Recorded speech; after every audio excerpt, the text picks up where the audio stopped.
이 시간 하나님께서 우리에게 주시는 말씀은 사도행전 18장 5절에서 11절까지입니다. 사도행전 18장 5절에서 11절까지 신약 219면입니다.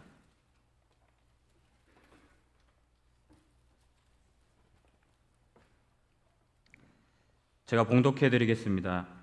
실라와 디모데가 마게도냐로부터 내려오매 바울이 하나님의 말씀에 붙잡혀 유대인들에게 예수는 그리스도라 밝히 증언하니 그들이 대적하여 비방하거늘 바울이 옷을 털면서 이르되 너희 피가 너희 머리로 돌아갈 것이요 나는 깨끗하니라. 이후에는 이방인에게로 가리라 하고 거기서 옮겨 하나님을 경외하는 디도 유스도라 하는 사람의 집에 들어가니 그 집은 회당 옆이라.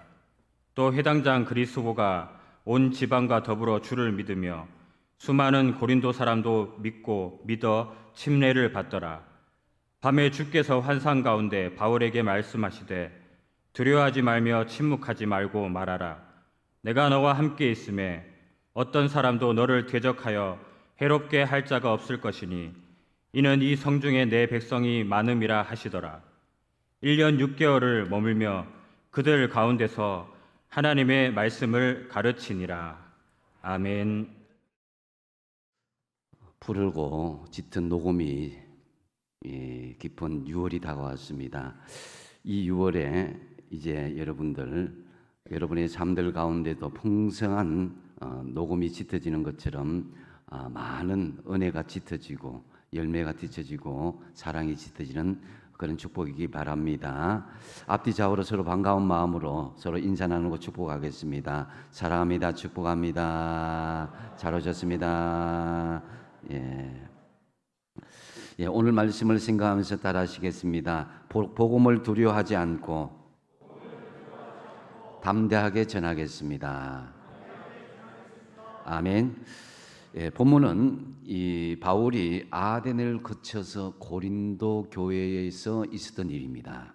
고린도는 로마 제국의 아가야라는 주의 수도이며 총독의 거주지였습니다.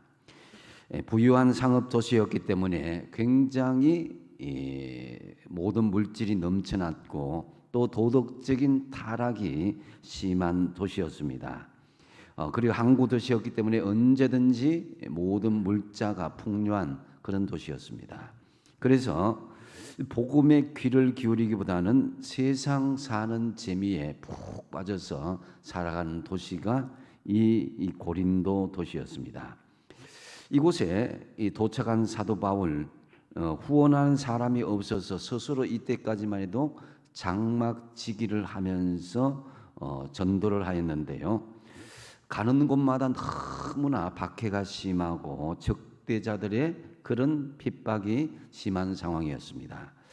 사실 예수 믿고 복음의 사람으로 살아간다는 것, 이것은 쉬운 일은 아닙니다. 제대로 예수를 믿으려면 세상에 직장 다니는 것보다 더 힘든 상황이 될 수도 있습니다.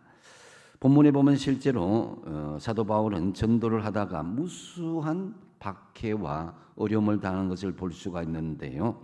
6절 상반절에 보시면은 그들이 대적하여 비방하였다라는 그런 내용이 나옵니다. 복음을 전하자마자 사람들이 벌떼처럼 바울에게 달려들어서 대적하여서 비방하였다라는 것입니다. 그냥 비방한 것이 아니라 적대적으로 살기가 넘치는 모습으로 바울을 대적했다는 것이죠. 한두 번의 비난은 얼마든지 우리가 참을 수는 있습니다. 한두 번의 핍박도 인내하며 견딜 수도 있습니다. 하지만 계속적으로 핍박과 가혹한 시련이 여러분에게 다가온다면 어떻게 하시겠습니까? 많은 사람들은 그래서 두려워하며 복음 전하는 일을 포기하고 말 것입니다. 더구나 위협까지 받게 된다면 누가 감히 복음을 전하려고 하겠습니까? 그런데 우리가 주님을 증거하다가 세상 사람들로부터 비난받는 것은 하등 이상할 것이 없음을 성경 곳곳에는 말씀하고 있습니다. 그 대표적인 말씀 중에 하나가 베드로전서 4장 12절 13절인데요.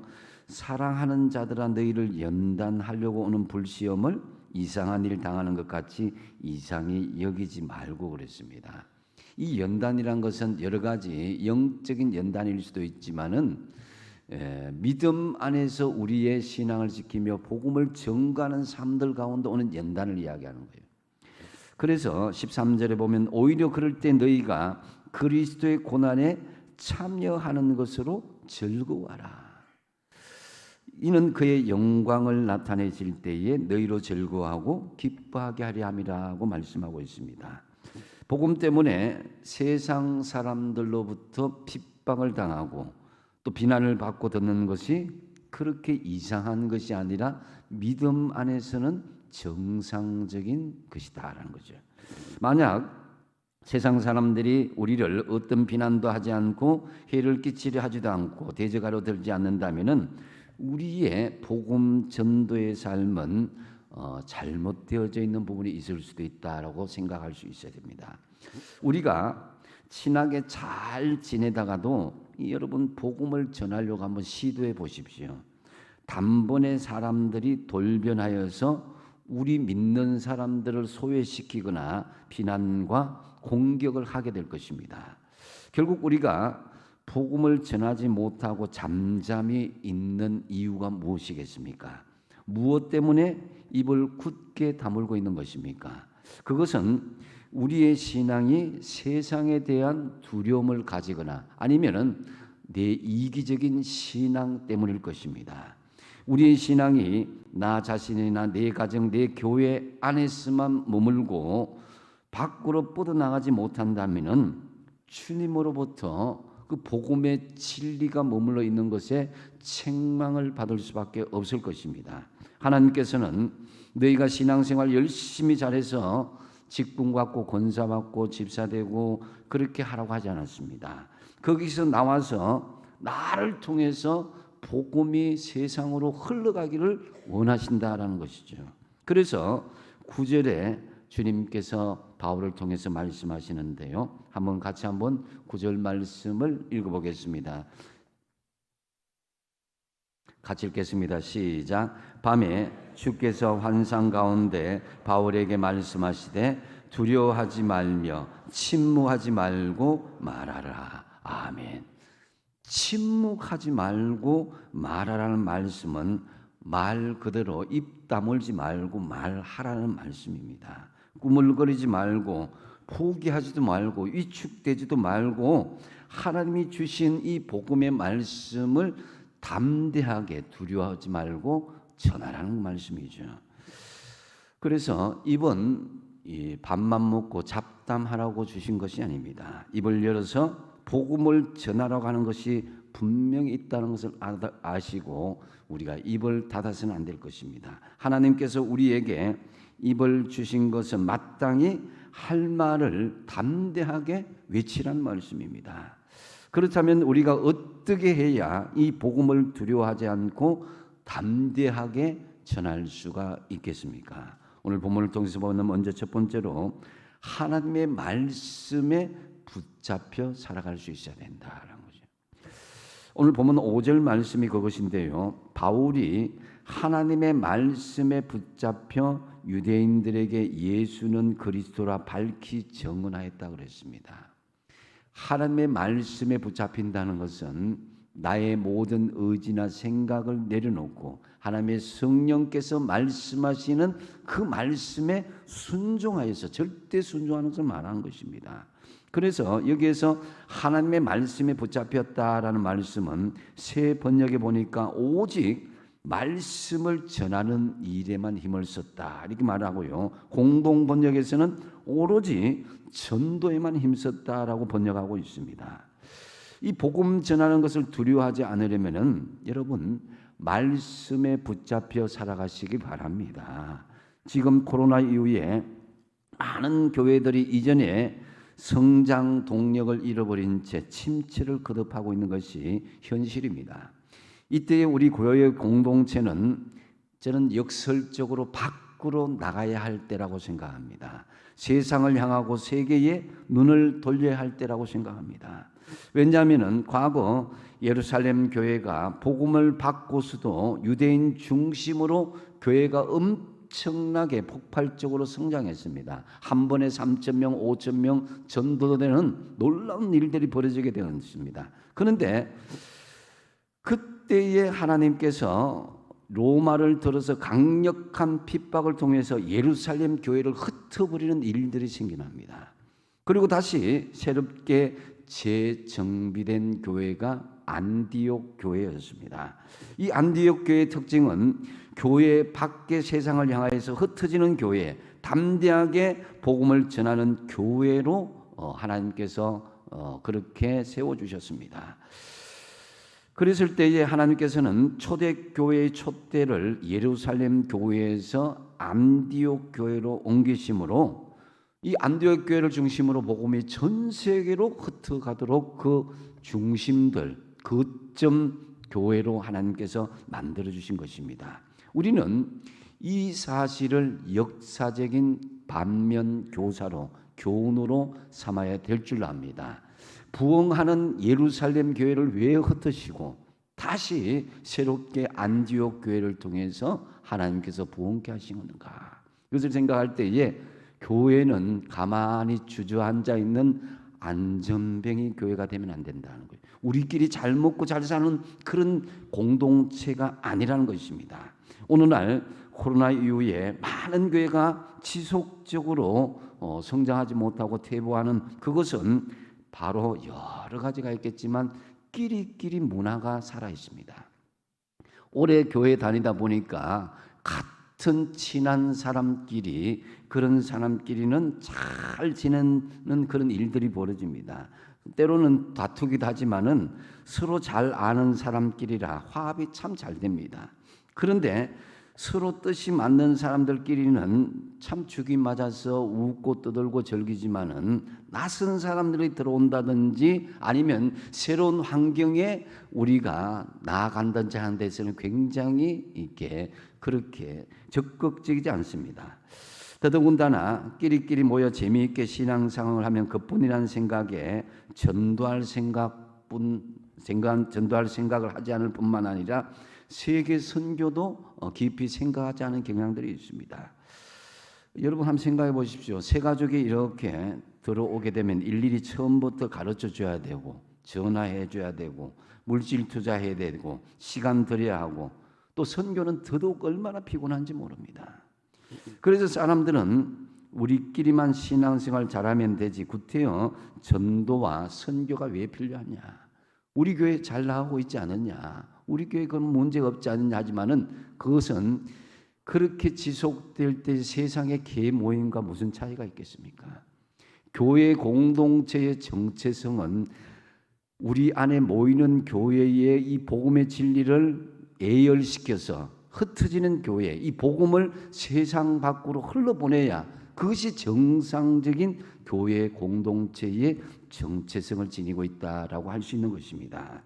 그래서 주님께서는 우리의 신앙이 개인적인 신앙에만 머물러 있지 않으시고 예루살렘과 온 유대와 사마리아와 땅 끝까지 이르러 정인이 되리라고 명령하고 계신 것입니다. 가정에서 복음이 전해지고 많은 것을 원하지 않습니다. 한국 땅에서만 복음이 전해지는 것을 원하지 않습니다. 이 복음은 땅 끝까지 전해지고 나아가야 될 것입니다. 세상 사람들은 때로 예수 믿는 사람들이 올바르지 못하고 욕하고 반대하고 하는 그것이 있지만 그것은 반대로 보면은 우리에 대한 적대적인 마음을 가지고 있다는 것은요. 우리에게 희망을 품은 것 그것이 무너졌기 때문입니다. 그래서 여전히 우리를 욕하고 우리를 비난하는 것은 교회가 희망이 아니냐는 교회가 소망이 아니냐는 그런 간접적인 메시지로 들을 수 있어야 되는 것입니다. 그래서 우리 주변의 불신자들은 우리에게 신앙생활하는 것이나 우리의 생활을 그냥 지나치지 않고 유심히 예수 믿는 사람은 어떻게 살고 있나라고 지켜보고 있다는 것을 우리가 생각할 수 있어야 되는 거예요. 세상 사람들 보기에 우리의 생활이 모범적이지 못하고 신뢰를 잃어버렸다면 그 사람은 전도와 선교할 자격을 상실하게 되는 거예요. 오히려 구원을 방해할 경우가 있습니다. 우리 그리스도인들은 세상 속에서 긍정적인 영향을 미치도록 먼저 우리 자신들을 정화시키고 노력할 수 있어야 된다는 거죠. 그리고 중요한 것은 말씀에 붙잡혀서 이 말씀에 적극 순종할 수 있을 때에 우리는 두려워하지 않고 강하고 담대한 마음으로 복음을 전할 수 있게 된 것입니다. 그래서 여러분, 하나님의 말씀에 붙잡혀서 때를 얻든지 못 얻든지 하나님의 말씀을 전하는 저와 여러분 되시기 바랍니다. 또한 복음을 두려워하지 않고 담대하게 전해야 될 이유는 이 복음은 들음에서 믿음이 발생한다는 것입니다. 잘 아시는 말씀 로마서 10장 10절 17절 말씀에 그러므로 믿음은 어디에서 난다고요? 들음에서 나며 들음은 그리스도의 말씀으로 말미암는다고 우리에게 말씀해 주십니다. 믿는 사람은 어느 날 갑자기 하늘에서 뚝 떨어지는 것이 아닙니다. 누군가에 의해서 복음이 전달이 되어야만 믿음의 사람이 생겨날 수 있게 된다는 것입니다. 오늘 8절 말씀을 보면요, 또 회장장 그리스도보가 온 집안과 더불어 주를 믿으며 수많은 고린도 사람도 듣고 믿어 세례를 받더라 그랬습니다. 듣고 믿었다는 것입니다. 누군가가 전해주는 이 메시지가 있어야 믿을 수 있는 그런 상황이 생기는 것이죠. 우리는 여기서 매우 중요한 사실은 사도 바울의 말씀 선포를 듣자마자 그들에게 믿음이 생겼고 그 결과로 세례까지 받게 되었다는 것입니다. 하나님의 말씀을 외칠 때 그 말씀을 듣는 사람이 일어나게 되고 그 말씀을 듣는 사람에게 믿음이 생겨서 세례를 받고 하나님의 백성이 된다라는 것입니다. 하나님의 말씀을 듣는 일 없이는 결코 믿음의 사람이 생길 수가 없는 것입니다. 엊그제 제가 교육전사로 활동하던 시절 한 30여 년 전에 그랬는데요. 교사를 하였던 그 교회에 이제 권사님께서 갑작스럽게 전화가 왔어요. 예감이 불안하다 싶었는데 아니나 다를까 말기암이라고 그래서 병원에서 손을 쓸 수 없는 상태가 되었다고 저에게 기도를 부탁하였습니다. 이 권사님은 제가 이 당시에 사역하던 그 교사들을 어떻게 했는지 그래서 다 이야기해 주셨는데 저도 잊어버렸는데 거의 한 주에 한두 번씩 기도원 데리고 교사들을 산기도 시키고 그렇게 했던 생각이 나서 저에게 전화를 했던 것입니다. 권사님과 간절히 중보 기도하면서 치유를 위해서 얼마나 눈물이 나든지 정말 권사님에게 꼭 맞는 치료약을 하나님께서 주셨으면 하는 그런 마음이 간절했습니다.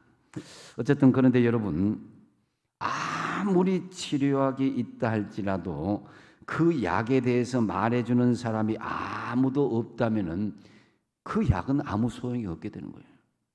많은 사람이 그런 약이 있는지 없는지 모른 채 속절없이 죽어가고 말 것입니다. 그래서 아무리 귀하고 훌륭한 것을 만들어내면 뭐합니까? 그것을 전하는 사람이 없으면 말짱할 것입니다. 그래서 좋은 약이 개발되면 제약회사에서 이렇게 광고를 하게 되고 알리게 되는 것이죠. 또 그것을 실제로 복용한 사람들이 효과를 보게 될 때에 사람들에게 광고를 하게 되는 것입니다. 알리게 되는 것입니다. 어떤 식으로든지 그 약의 존재가 널리 알려져야 많은 사람들에게 혜택을 받게 되는 것이죠. 바로 복음이 그렇다는 것입니다. 우리가 예수 그리스도를 믿는 것이 아무리 좋다고 우리가 체험하고 느끼고 그렇게 살아간다 해도 그것을 다른 사람들에게 말하지 않는다면은 세상 사람들이 복음이 얼마나 좋은지에 대해서는 알 수가 없는 거예요. 그래서 우리가 조금 다른 사람들의 비난과 때로는 더 심한 그런 폭언이 우리에게 온다 할지라도 내가 정말 그 복음이 좋다면은 그것을 담대하게 전할 수 있어야 되는 것입니다. 그래서 복음은 들음에서 났고 이 들음은 그 믿음이 생긴다는 것입니다. 우리가 누군가에게는 들려주어야 이 복음을 믿는 사람들이 생긴다는 것입니다. 그래서 여러분, 예수 그리스도를 믿으면 구원받고 영생을 얻습니다. 하나님의 자녀가 되고 하나님의 나라에 들어갈 수 있습니다 하는 그 입술을 열어야 다른 사람들이 감동을 받든지 감동을 받지 않든지 역사가 일어나든지 일어나지 않든지 그렇게 계기가 생기는 것입니다. 그래서 믿고 안 믿고 하는 것, 그 다음 그건 내 문제가 아니고 하나님께서 하신 문제다라는 거죠. 그래서 두려워하지 마시고 복음을 여러분 담대하게 선포하시기 바랍니다. 전도는 내가 하는 것이 아니라 하나님께서 이루시는 것입니다. 우리는 다만 복음을 전달하는 사람일 뿐, 사람을 감동시키고 변화시키는 것은 바로 성령 하나님께서 하시는 것입니다. 베드로가 이방인 고넬료에게 복음을 전하고 난 뒤에 고백한 내용을 통해서 그것을 확인할 수가 있는데요. 사도행전 10장 34절과 35절 말씀인데요. 같이 한번 읽어보겠습니다. 시작. 베드로가 입을 열어 말하되 내가 참으로 하나님은 사람의 외모로 보지 아니하시고 35절 각 나라 중 하나님을 경외하며 의를 행하는 사람은 다 받으시는 줄 깨달았도다. 아멘. 그래서 사람을 외모로 보지 않고 각 나라 사람들 어떤 사람들도 차별 없이 다 의를 행하는 사람은 다 하나님께서 받아주신다. 믿음의 사람으로 받아주신다는 것을 깨달았다는 것입니다. 우리가 전도할 때 그러므로 우리 스스로 선을 그어서는 안 되는 것입니다. 저 사람은 마음이 착하니까 되고 저 사람은 못된 사람이니까 전해봤자 소용이 없고 또 저 사람은 괜찮고 저 사람은 싸가지가 없으니까 안 된다는 식의 이런 것은 성령의 사역을 방해하는 것이고 복음을 가로막는 행위인 것입니다.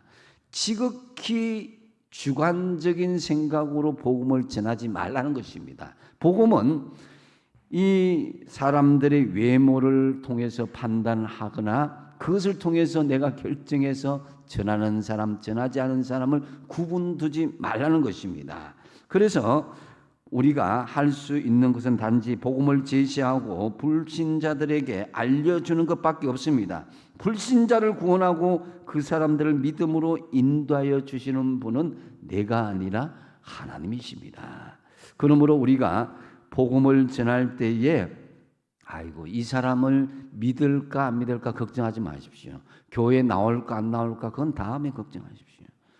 그 사람이 반대한다고 해서 두려워하지도 마시고 하나님께서 역사하시면요 하나님의 때가 있습니다. 중요한 것은 복음을 전하여서 그 씨앗을 그 사람의 마음속에 심겨주는 것입니다. 많은 분들이 새벽에 어떻게 기도하다 보면 늦게 기도하는 어떤 분들과 이야기를 하다 보면은 어떻게 교회에 나오시게 됐습니까 하면은 제가 수십 년 동안 하나님의 교회를 떠났다가 어릴 때에 주일학교 때 선생님 들려주신 그 말씀이 생각나서 그 찬송이 생각나서 그 기도가 생각나서 하나님께 돌아왔습니다 하는 분들을 만나봤어요.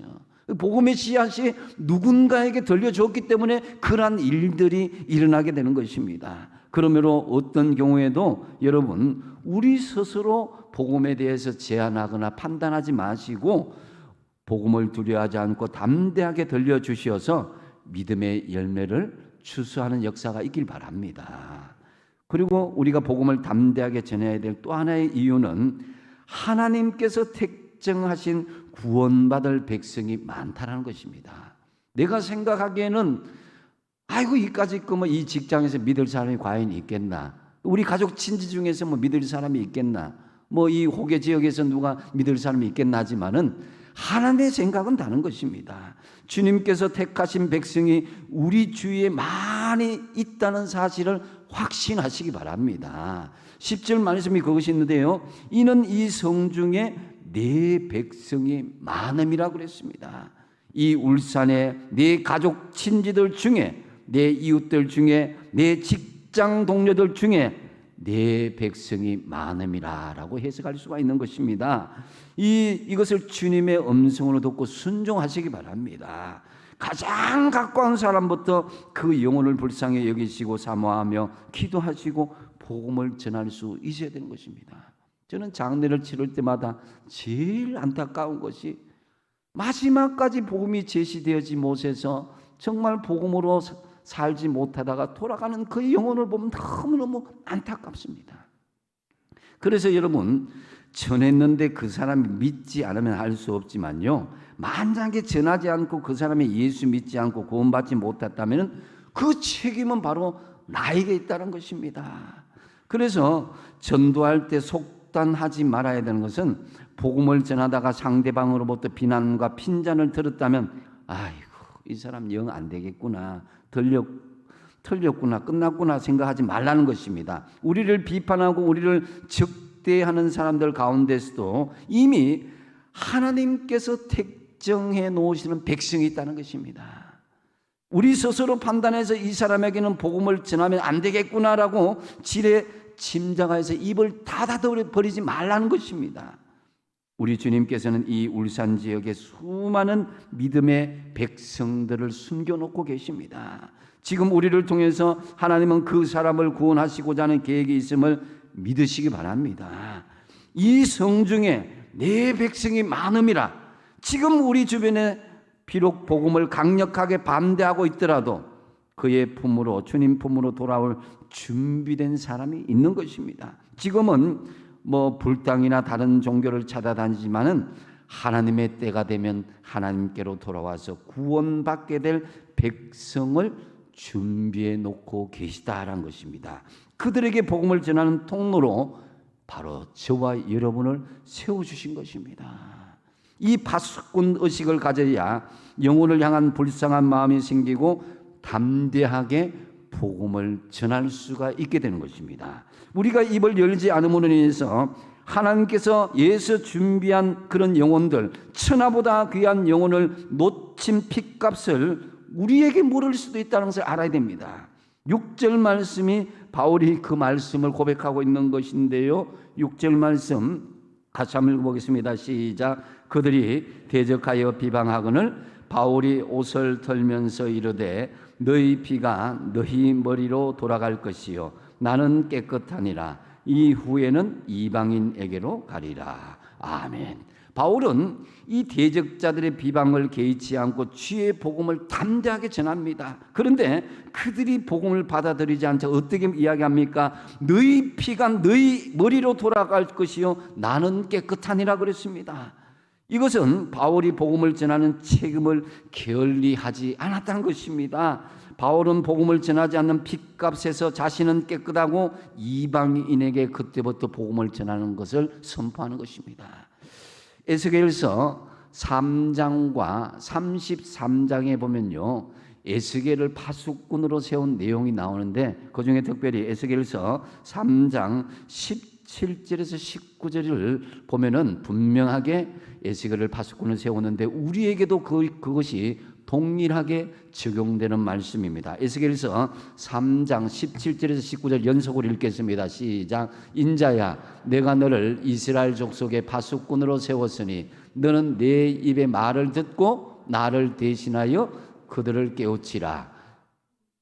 가령 내가 악인에게 말하기를 너는 꼭 죽으리라 할 때에 내가 깨우치지 아니하거나 말로 악인에게 일러서 그의 악한 길을 떠나 생명을 구원하게 하지 아니하면 그 악인은 그의 죄악 중에서 죽으려니와 내가 그의 핏값을 내 손에서 찾을 것이요 내가 악인을 깨우치되 그가 그의 악한 마음과 악한 행위에서 돌이키지 아니하면 그는 그의 죄악 중에서 죽으려니와 너는 내 생명을 보존하리라. 아멘.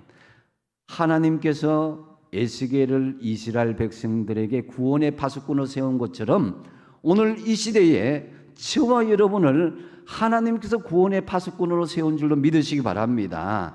우리가 전하면 그 핏값을 너에게 묻지 않겠지만은 전하지 않으면은 핏값을 너에게 물으리라고 말씀하시는 것입니다. 그래서 복음 전하는 일을 위해서 어떠한 작은 일에도 뒤로 미루지 말아야 되는 것입니다. 즉각 순종하시되 토를 달거나 변명하지도 마십시오. 복음 전도를 위해서 입을 열어서 담대하게 전하는 것이 중요합니다. 결과는 하나님께서 거두는 것이지 우리가 걱정한다고 염려하고 될 일도 아닙니다. 지금 여러분의 주변에는 하나님께서 여러분을 통해서 구원받은 백성들을 많이 준비해 주셨습니다. 그 사람들에게 복음을 전하고 전하지 않고는 견딜 수 없는 성령의 갈급함이 있어야 된다는 거죠. 중요한 것은 하나님께서는 그 책임을 우리에게 물을 것이고 전하지 않으면 다른 사람을 통해서라도 그 복음은 전달될 것이라는 것입니다. 하나님께서는 이스라엘의 구원을 에스겔에게 맡기고 영적인 파수꾼을 우리 세웠듯이 이 마지막 때에 이방인의 구원의 문이 언제든지 닫힐 수 있는 이 절박한 이때에 영적인 파수꾼으로 우리 교회 공동체를 세워주신 것입니다. 그러기에 우리는 작게는 여러분의 가족 친지, 또 여러분의 일터, 또 대한민국, 세계 땅끝까지도 주의 복음이 끊임없이 우리는 전파되어야 된다는 거죠. 그래서 정말 사도 바울처럼 우리는 나중에 우리 인생을 회고할 때 아무런 여한 없이 하나님 품으로 가기 전에 이렇게 고백할 수 있어야 되는 것입니다. 그것이 사도행전 20장 24절인데요. 내가 달려갈 길과 주 예수께 받은 사명 곧 하나님의 은혜의 복음을 전거하는 일을 마치려 하면은 나의 생명을 조금 더 귀한 것으로 여기지 아니하였다. 이 고백이 저와 여러분의 고백이 되시기 바랍니다. 때를 얻든지 못 얻든지 항상 전하기를 힘쓰십시오. 하나님께서 택정하신 백성들이 있다는 것입니다. 두려워하지 말고 침묵하지 말고 복음을 담대하게 전파하시기 바랍니다. 그리고 오늘 말씀 말미에는요, 복음을 두려워하지 않고 담대하게 전하는 사람에게 하나님께서 두 가지 약속을 해주십니다. 10절 말씀인데요, 내가 너와 함께 있음에 어떤 사람도 너를 대적하여 해롭게 할 자가 없을 것이다 그랬습니다. 주님께서 첫 번째로 바울과 함께 하실 것이라고 약속하십니다. 이 약속은 주님께서 성천하기 전에 제자들에게 주신 약속인데요, 궁극적으로 모든 믿는 자들을 위한 약속입니다. 바울이 이 약속을 모를 리가 없었는데 그럼에도 불구하고 이 약속을 재확인한 이유는 바로 바울이 오랜 선교 여행과 계속되는 말씀 전파, 그리고 그때마다 되풀이되는 유대인들의 유혹과 박해 속에서 지치고 위축된 그 상황이 있었기 때문입니다. 그래서 주님은 이 약속을 다시 한번 되새김질해 주심으로 바울을 위로해 주셨고 그들에게 하나님이 함께하고 있다고 다시 주지시켜 줬던 것입니다. 그리고 또 한 가지는 해롭게 할 자가 없을 것이다 라고 약속해 주셨습니다. 복음이 전해지는 곳, 영적인 싸움이 치열하게 진행되는 곳입니다. 그런데 아무리 악한 사탄의 권세가 시험 들게 하고 두렵게 하여도 하나님이 함께 있으면 우리가 어떻게 된다고요? 어떤 사람도 너를 대적하여서 해롭게 할 자가 없을 것이다 라는 거죠. 어떤 사람도 우리를 대적하여서 해롭게 할 자가 없을 것이라고 말씀하는데, 앞으로도 바울의 사역에는 많은 어려움과 박해가 있을 것이지만 그때마다 주님께서 함께해 주심으로 어떤 상황을 넉넉히 어떤 상황 속에서 이기게 해주시고 어떤 해도 받지 않게 해주신다라는 거죠. 그래서 여러분, 바울은 어렵고 힘든 상황 속이지만 끊임없이 이 복음을 전하는 사역을 계속했습니다. 11절 말씀에 보면은 1년 6개월을 머물며 그들 가운데 하나님의 말씀을 가르쳤다 그랬습니다. 주님의 말씀을 듣고 찾아오는 사람들에게 포기하지 않고 그들에게 제자 삼고 양육해서 또 다른 하나님의 복음을 전하는 복음의 전달자로 그들을 양육하기로 하였고 1년 6개월 동안 그 성에서 계속하였다는 것입니다. 그래서 두려워하지 않고 담대하게 복음 전도에 최선을 다하시는 저와 여러분 되시기 바랍니다. 말씀을 맺습니다. 저는 우리 인생이 한 10번, 20번 살면 괜찮겠지만 딱 한 번밖에 살지 못하는 것입니다. 그래서 여러분, 죽고 난 뒤에는 복음을 전할 기회가 없습니다. 살아 계실 때에 복음을 전할 수 있는 기회가 되는 것입니다. 그것은 상대방도 그렇고 우리 자신도 마찬가지입니다. 사람은 죽기 전에 후회하는 몇 가지가 있다고 그러죠. 좀 더 그 사람을 사랑할 걸, 좀 더 나누어 줄 걸, 좀 더 귀한 일을 할 걸, 이런 후회를 한다고 합니다. 우리는 후회하는 인생이 되기보다는 주어진 사명을 다 아낌없이 다해서 후회가 없는 인생이 되어야 될 줄 압니다. 특별히 전도할 대상을 뒤로 미루게 되면 그거는 영원히 후회가 될 수가 있습니다. 지금 전하지 않으면 영원히 그 기회는 주어지지 않고 지옥 형벌에 떨어진다면 어떻게 되어버리겠습니까? 자식이 좋은 직장 다니고 돈도 많이 벌고 출세하면 뭐합니까? 구원받지 못하면 영원히 후회할 일만 벌어지게 될 것입니다. 이 땅에 잠깐 출세하고 잘 되는 것 크게 절구하지 마시고 하늘나라에 들어가는 것을 기뻐하시기 바랍니다. 그래서 우리는 복음을 두려워하지 않고 담대하게 전하기 위해서는 먼저 하나님의 말씀에 붙잡혀 사시기 바랍니다. 또한 두 번째로 복음은 들음으로 말미암아 발생한다는 것을 생각하시고 누군가에 의해서 복음이 전달되어야만 이 믿음의 사람이 생길 수가 있는데 그 누군가가 바로 저와 여러분 되시기 바랍니다.